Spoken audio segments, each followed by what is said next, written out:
Hey, Everstrong family. Happy Friday, October the 31st. So today I wanted to do something a little different because I had made a mistake on a previous video and I'm man enough to own up to it. So I took that video down and I'm just making a new one in its place.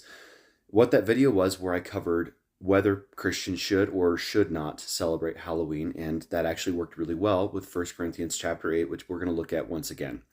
The reason why I took it down is someone in the comment section was absolutely amazing. They pointed out some factual inaccuracies I made, and like I said, I'm man enough to admit when I'm wrong.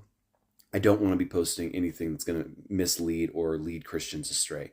So let's just go ahead and jump right into it. First of All Hallows Eve is in fact not a satanic holiday. In fact, it's just simply the eve before All Saints' Day, which is a Christian or a Catholic tradition of celebrating, lost brothers and sisters of the faith. Not necessarily martyrs, just people who served in the faith. Now, this actually works really well. And me being able to admit that I was wrong, that I was misled, is actually something that's perfect for this, because this goes in line with what we've been saying the last few days. God creates things to be holy and righteous and just, meant to honor him. Satan can't create anything at all. So what does he do? He just perverts or distorts the things that God creates so that they take away the focus of him and his people and turn them to things of the flesh.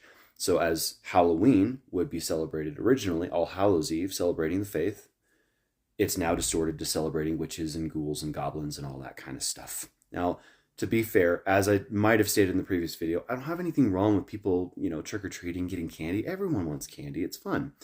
But you need to keep your heart in check. And thus, 1 Corinthians chapter 8. So we're just going to go ahead and look at those same verses we looked at previously, and we're going to go ahead and just jump right back into it. So verse 4 is what we looked at the last time. So what about eating meat that has been offered to idols? Well, we all know that an idol is not really a god and that there is only one God. And then verse 13. So what if I eat causes another believer to sin, I will never eat meat again as long as I live, for I don't want to cause another believer to stumble.